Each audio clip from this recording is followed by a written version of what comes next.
Welcome back to our Golden 20s podcast. My name is Tegan and I'm joined with my co-host Sadie. And we're here this week to talk all about your home and how to refresh your home, give your home the new vibe. And we wanted to talk about this because Sadie's been talking about how she wants to move, but it's not really realistic because she has such a good deal with her apartment, and I just moved, and so we're very home focused, I'll say, for right now. So we've got a whole episode about our tips and tricks for how to refresh your space. But before we get into that, I thought we could do a connection card. This card is, what was the biggest mistake you've ever made? What did you learn from it? I don't know. I think it's so cliche to say, but I feel like in the moment I always fear making the wrong move or making a mistake.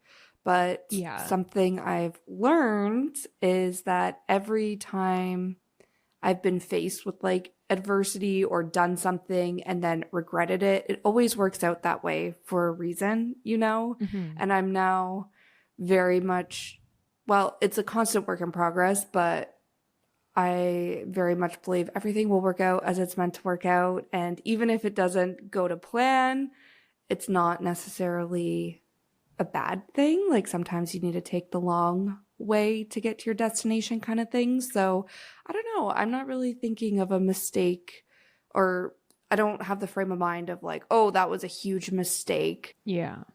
That was like, something that keeps me up at night to this day. I feel like looking back, I'm always like, okay, makes sense why that happened that way. Yeah, definitely. I feel like a lot of the mistakes that come to mind for me were like caused by me being too like passive.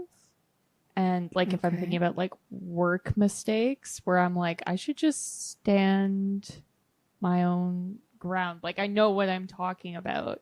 So yeah, that's kind of what comes to mind for me. Or it's like other people made mistakes, but I was in charge of those people. And I'm like, I knew how to do it the right way. I should have just been more like, I don't know.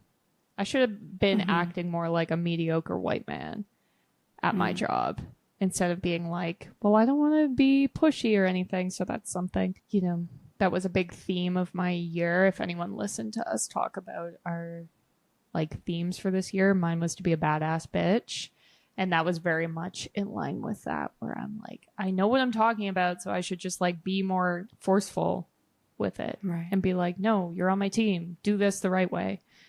So yeah, those are a lot of the mistakes that are sort of covered in mine. I have regrets, but I don't necessarily think of them as mistakes. So okay, that's fair. Yeah.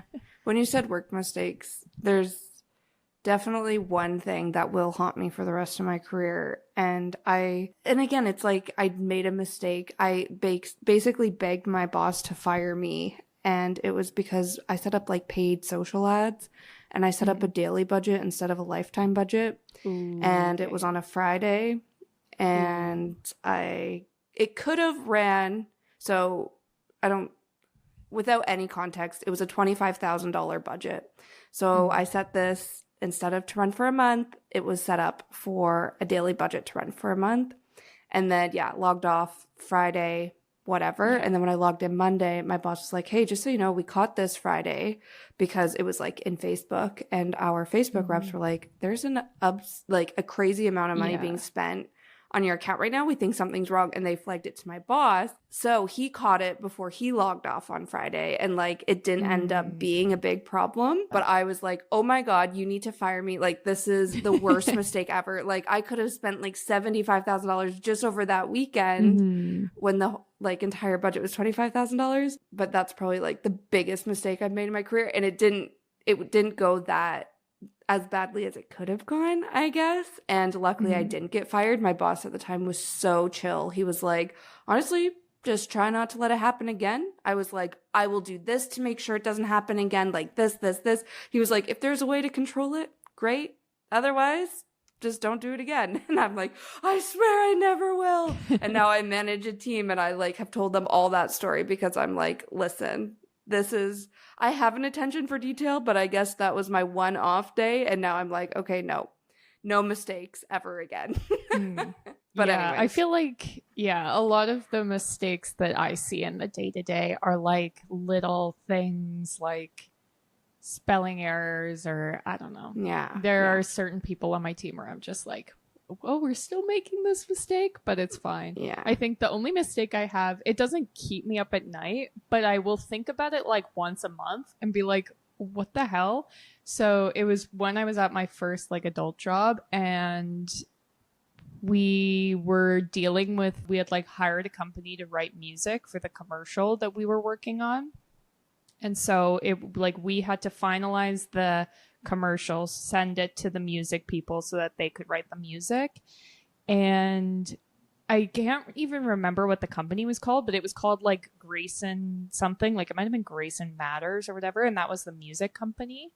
And there was a problem with one of the files. And so they emailed me on like a Saturday morning and were like, hey, could you just resend this file? And so I resent it, but in the email I said like, hey, Grayson, instead of like the guy's name who worked at the company. Like I just had like a total brain fart moment. And I didn't catch it until it had already sent. It was one of those where like, you read the email that just sent and you're like, oh my God, there's a mistake in it. So then I was like, well, I need to email. So I emailed him again and was like, oh, LOL, sorry, I typed your company name instead of your name. And I was just like, what the hell is going on? And it's like not even a big deal, but I think about that all the time because I'm just like, what was happening? Like, why did you do that? So. I feel like that's a common thing where you're just like going so fast or you're just so focused on what. And I'm on my phone and like, and you're like so focused on like the content of the email that you're writing. You just need to get your ideas down or whatever. I feel that's a common thing. Or my least favorite is getting people's pronouns incorrectly, like addressing people like Mr., Mrs., like anything like that. It's like you could have just taken 3 seconds to read my pronouns in my signature or something like that. But email etiquette. I make typos. Things like that. But when the question was first read, I was thinking of like a life-changing mistake that I've made that like altered the course of my life. But that's where I started. But then I was like, there are things I regret, but I don't think of them as mistakes. So I'm like, what do you regret? And I regret, like going to Fanshawe. I did a postgrad there. Okay. I regret that because one, it was very expensive and I just found it wasn't what was being promised. So the reason I went to Fanshawe is they came to the university I was at and they did like a whole recruitment. They spent like a whole day there. And so like, of course it sounded good because like it was this person's entire job to get people to sign up. And I did. And then it just wasn't what I thought. And I was just like, this is like a waste of time. It's a waste of time. It's a waste of money. I didn't really feel like I learned much.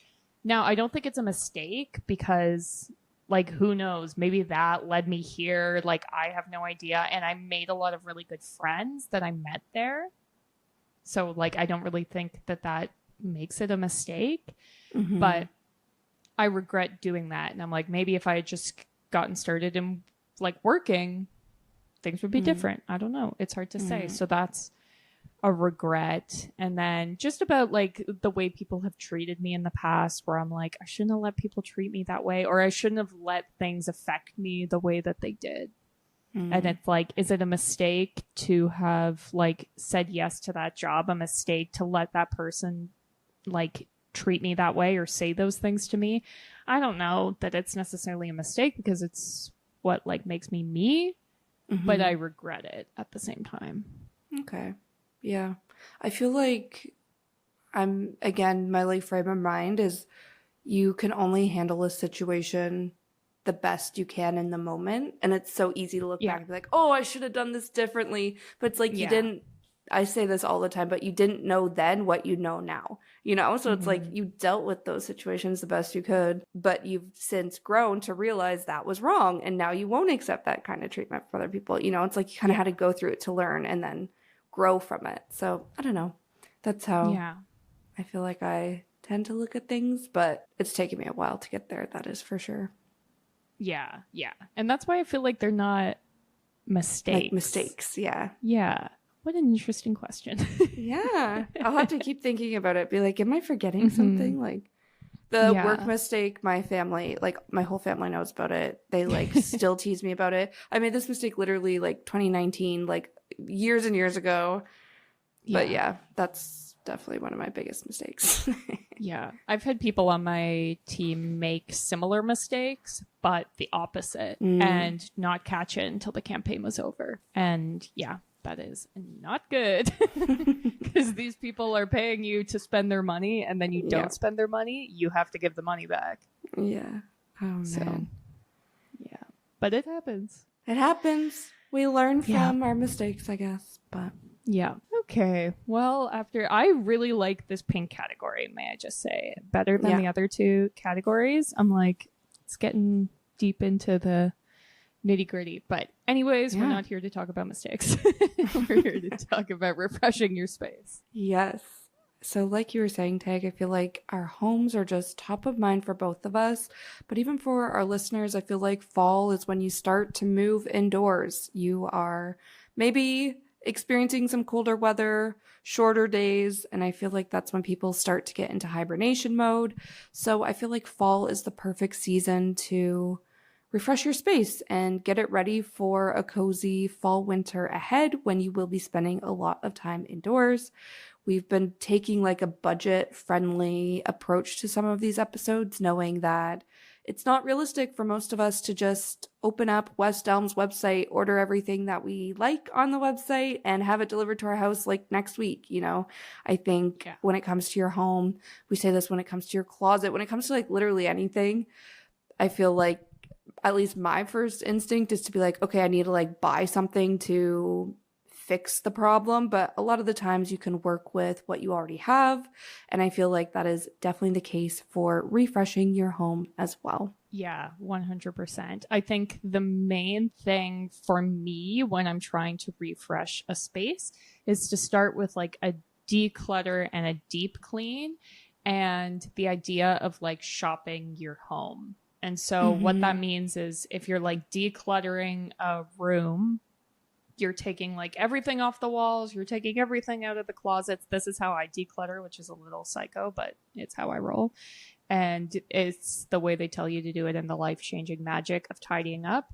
So I take everything and I put it in a big pile in the center of the room, and then you pile everything together. So it's like if you're doing the kitchen, you will have all of your kitchen scissors together. And then you go through the whole system of, does this spark joy? If it doesn't, where does it need to go? Does it need to be donated, or does it need to be thrown away? And the reason I love putting everything in a pile is it shows you how much stuff you have. So like you have all of your scissors in one pile. It's a lot easier to be like, okay, this pair that doesn't cut so good anymore, it can go because I can see there's 8 other pairs of scissors right here. Right. So starting from that space, because having less stuff always makes your space seem cleaner and bigger. And then if you're done that element of things, like I said, shop your home and figure out, okay, I really want a piece of art that will go on this wall. What do you already have? Like, you'll be surprised if you're like, oh, I really want a candle to go here to really complete this. Like, go around your house and find a candle, because I guarantee you have like random stuff sitting in random spots. And when you try them somewhere new, it might work better than you even thought. Yeah, 100%. I also love a good declutter session. I think in our past home related episodes, I've talked about how I've gone the route of like organizing all of the drawers in my house or the closets. I have like little baskets on all the shelves in my closets, but it just is such a, I guess it makes me feel like fresh and organized. So it makes me appreciate my home more, but it also just makes like the systems in my house work for me better, because I feel like that's another thing. I can get really fed up with something when it's not working. So it's like, okay, if it's just like my system isn't working. If it's like every time I go to do laundry, I need to carry my laundry soap and all of my supplies down to the laundry room, which is in the basement when I'm on the top floor of like a 3-story walk up. It's like, okay, why don't I just like consolidate all my laundry things into a basket that I can just carry it all at once, like I can improve the system. So I feel like that is a big thing for organization for me. And then deep cleaning, there's a few tasks that I only do like once or twice a year. And when I do them, I feel so much better, where I'm like, oh my God, I actually love my apartment again. And just a few weeks ago, actually, I don't even know how I got started, but I was deep cleaning my living room, and it's like my living room, dining room entryway is all kind of like an open space. And I was like, I want to deep clean, like dust the baseboards, kind of like wipe the walls, wipe the ceilings. Like these aren't things I do in my weekly cleaning resets, for instance. But then somehow I got like scrubbing the windows, and I like was popping the windows out, washing the screens.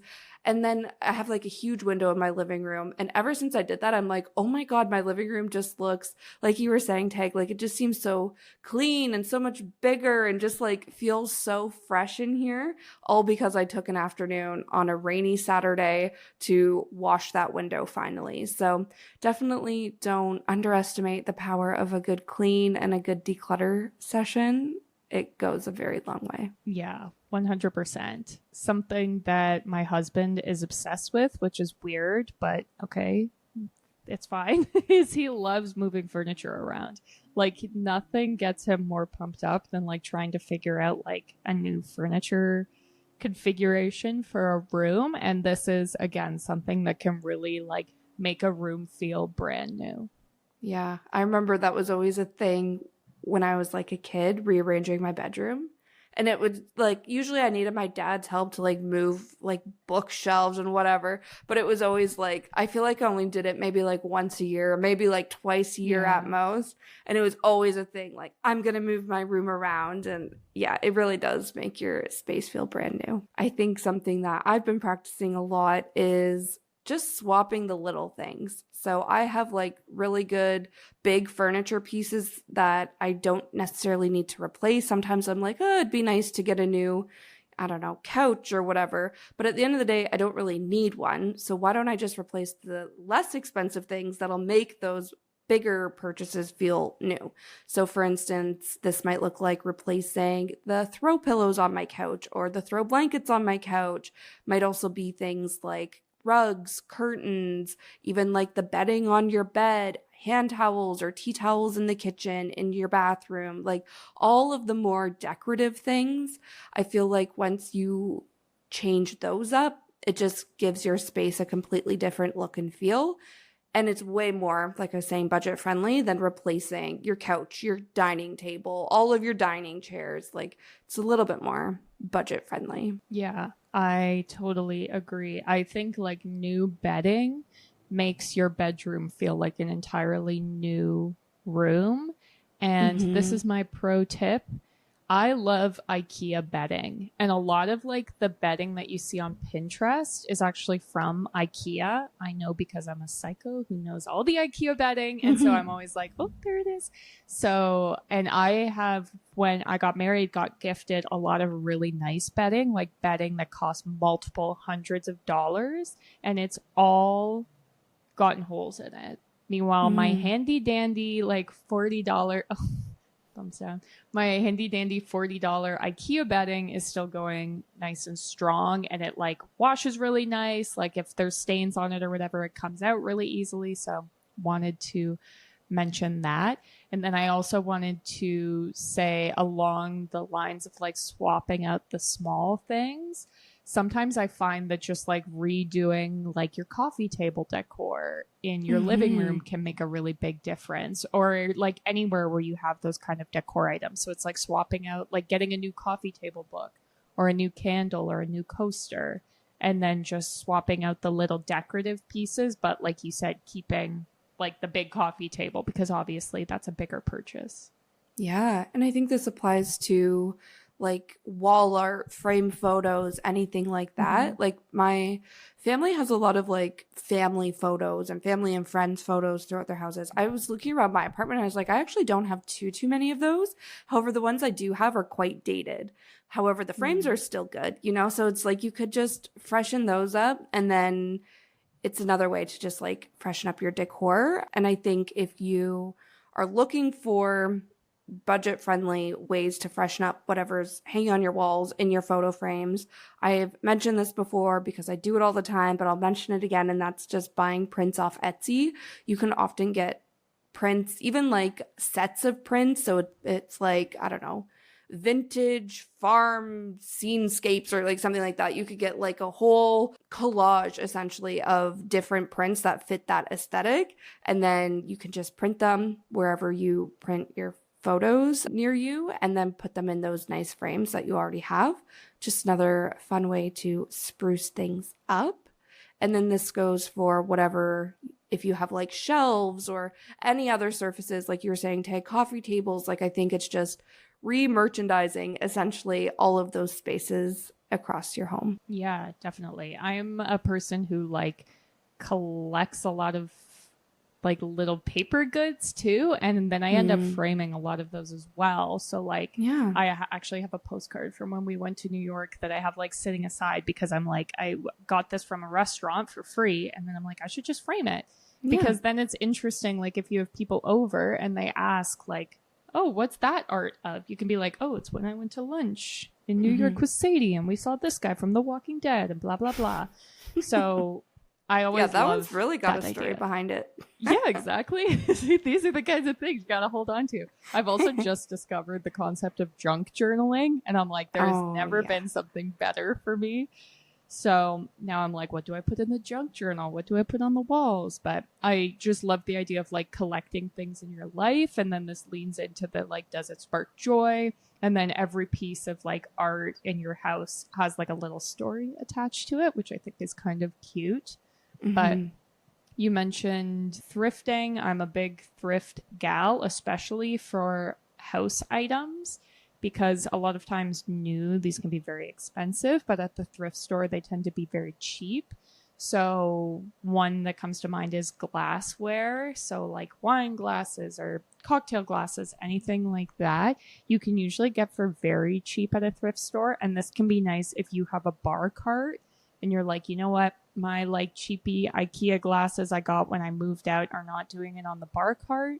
A lot of times if you go to a thrift store, you can get an entire set of like crystal glasses that can look really nice. I've gotten like those margarita glasses with the little cactus stems, or like I collect the glasses that they use in Mad Men, and I've found a whole bunch of those at the thrift store. So you never know. Same for like trinket dishes. I have a lot of those around that are all thrifted. Ashtrays. I think like if you're having a party, it's always nice to have an ashtray in your outdoor space because like someone probably smokes. And then if you get like a really cool vintage one from the thrift store, it can be cool. Candle holders, all that kind of stuff. And it can be a lot more affordable than like you said, going to West Elm or Crate and Barrel to try and find new of all this stuff. Yeah, totally. I think my last point on like the decor piece I wanted to call out is decorating seasonally. And again, this is something that my mom did when I was growing up. She still does it to this day. So it just came naturally to me, and I think my sisters as well, but not everybody does this, so I thought I'd shout it out. And what I mean by decorating seasonally is I feel like it's common if you celebrate Christmas to set up your Christmas tree and have little like Christmas touches around your house, but you could do this for every season. And I typically really only do it through fall and Christmas, like I was just mentioning. So I have like a fall wreath that I hang on the door, and then a Christmas wreath I hang on the door. I have little like pumpkins and stuff that I put out on my shelves and all these places we were just talking about redecorating. So just like little touches for the season. But what I'm wanting to start to do is also bring this into like a bigger way where it's like replacing going back to like the whole like throw cushions on or throw pillows on my couch. What is the word I'm looking for? Like the cover on them, essentially getting seasonal ones for that, and just little things like that. I feel like you can use year and year again. Does that make sense? I don't know. You can use them again and again, year after year. That's what I'm trying to say. You don't need to buy them like, okay, it's Christmas, guess I need to go buy, new Christmas decor, or like, okay, it's spring, let's go get this. Like, I don't know. So that's what I'm thinking right now, where the covers I currently have on the throw pillows on my couch, I'm looking at them right now. I'm like, they're very like spring summery. So I want to replace them to freshen up my space, but I'm going to hang on to them. Like, I'm not going to donate them, and then I can bring them out when I want to refresh, or since they're like fun colors and stuff, I can bring them out in the spring, summer. So it doesn't necessarily need to be like, I feel like when you maybe think about decorating seasonally, you think of really like junky stuff and like stuff that maybe, I don't know, isn't like super aesthetic, but I feel like it can even just be like, maybe you have just like different colors you play around with in your space through different times of year, that sort of thing. Yeah, I love that. I feel like for me seasonally, it's like we have different like covers for our throw pillows, like different tea towels we use that are maybe seasonal, different like hand towels in the bathroom, like nothing major outside of like Christmas decorations and things like that, but just like little things. And a lot of them are like fall, winter, and then spring, summer. Same with bedding. So yeah, that's definitely a good point. I think getting into maybe some of the more like, I don't want to say handy because these are all quite easy to do, but I'm going to say handy things that I was thinking of. One is like replacing or swapping your light switch or outlet covers. And this, I feel like if you've never done this, maybe seems really difficult or like sketchy, but it's like one of the easiest things you can do. And my dad's an electrician, so I would know, but don't electrocute yourself. But you can find really, really nice covers. Sometimes you can find them thrifting, but even like the Anthropologie has like the most beautiful like light switch covers and outlet covers. And this is like such a way to elevate a room and make it look like you thought of everything. And it's completely renter friendly as long as you hang on to the old ones, or like you could throw them out and repurchase plain white outlet covers. But it's so easy. It can make it so that like you're bringing your style to every single room and is relatively affordable. Yeah, I think another thing Anthropologie does well is like hardware. So if this is like knobs and handles, like replacing those on your kitchen cabinetry, your dresser, like anything like that, I feel like kind of changes things up. They even had door handles when I worked there. So you could literally like replace the door handles inside your home to your bathroom door. Like, it's just literally so many small things that have such a big impact. I think on the topic of lights in specific, swapping light fixtures is another really great renter-friendly way to spruce up a space or make it more your own. This is something that I've only done once, I guess, in my house, but I'm now, since I'm in this big, like, okay, I want to like make my home feel new, the first thing I thought of was, let me replace all of these boring light fixtures throughout my entire house. So that's what I'm wanting to do. Light fixtures can be fairly expensive, but they don't have to be. And I feel like you can thrift even light fixtures, find them at flea markets, that sort of thing, or even looking on Etsy. Otherwise, you can find like good deals at Home Depot, that sort of thing. Yeah, definitely. Get rid of those boob lights. If you have any lights on your ceilings, I do. Like the flat boob ones. I feel like that's, well, I don't know. It's like maybe aren't every super house boob, had that. Yeah. Now, if you don't know what boob lights are, you now will be unable to not see them as boobs from this point on. But yeah, they've got to go. I love that. And like you can sometimes get really good deals. Like if you're shopping the clearance section of hardware stores like Home Depot, sometimes you can get light fixtures for very cheap. So definitely a good thing to point out. Also painting. I feel like painting's not considered renter friendly, but like worst case scenario, you can always just paint it white again, assuming your house is already painted white, which most rentals are, at least in Toronto. So painting again it can be expensive, but if you're doing it yourself, it can be a somewhat affordable way to like spice things up.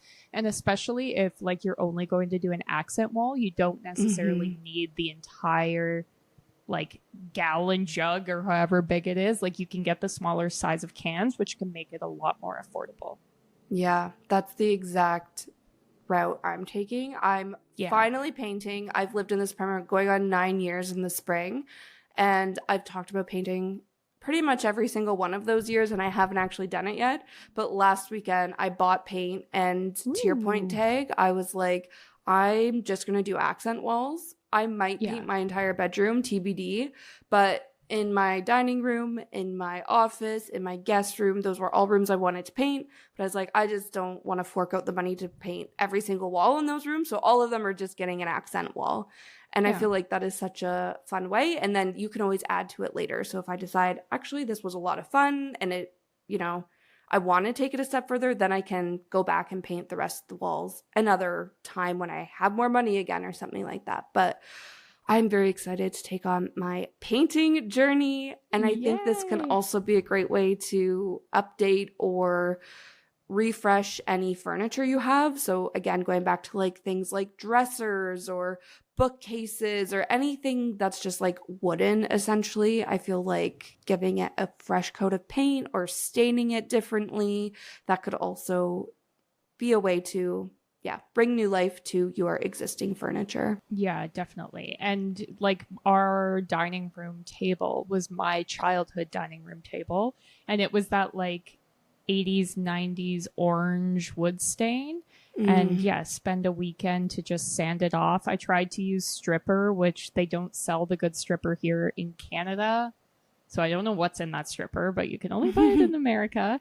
So it did take longer than I expected, but now it's going on 4 years where I've had the table and it's still looking good. So it can be a lot easier than you think. So definitely love that.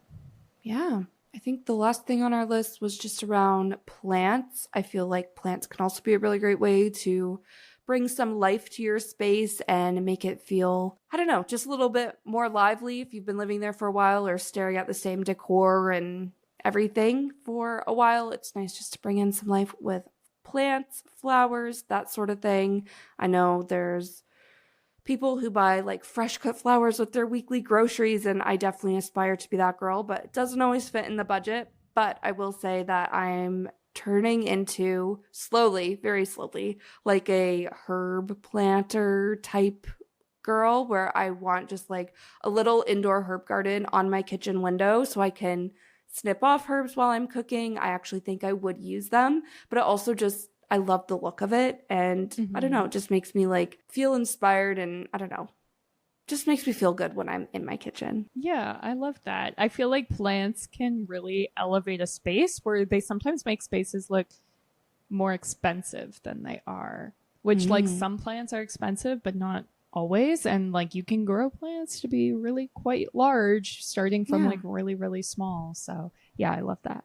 Yeah. And it gives me a sense of like responsibility and like pride and accomplishments when it's thriving. It doesn't always happen. And when my plants die, I often feel very sad and like a failure. So it does have the reverse effects too. But when they do thrive, man, you're like, I did that. I took care of that. Anyways, yeah, I think that's all we had. I wanted to say on the whole junk journaling thing that you were mentioning a while ago, I want to do that too. I don't know if I'd actually enjoy the process, but I have two. Tegan knows about my memory box. Literally will be out somewhere doing something. I'll be like, oh my God, I'm going to take this for my memory box. Like I'm not ashamed of it whatsoever. But I just have these two huge like boxes essentially of just stuff I've collected over the years where I feel like I need to turn them into a junk journal. So that might be a fun winter project for me this year. I was gonna say we could have like a junk journal day where we bring our junk together and have wine. Yeah, that sounds so fun. I love that. We could do an episode on junk journaling in case people don't know what it is. I feel like we're both semi-perfectionists when it comes to things, so it might be a disaster. But if we're together, it could be fun. Yeah, 100%. Thank you guys so much for listening. We hope this gave you some fun weekend projects maybe to tackle over the fall winter season. But we drop a new episode every single Tuesday, so make sure you subscribe on whatever app you're listening to this so you don't miss an episode. We'd also really appreciate it if you left us a review or rated the podcast. That helps us way more than you could ever know. You can also find us on social media. We're at Our Golden 20s on Instagram, TikTok, Facebook, Pinterest. We have Spotify playlists. We're absolutely everywhere. We also have a Patreon, which is the best way to support the podcast for as little as $2 a month. So if you do listen every week, we recommend you check us out over there. You get access to all of our episodes early as well as completely ad-free. And that is everything for today, but we will see you next Tuesday. Bye.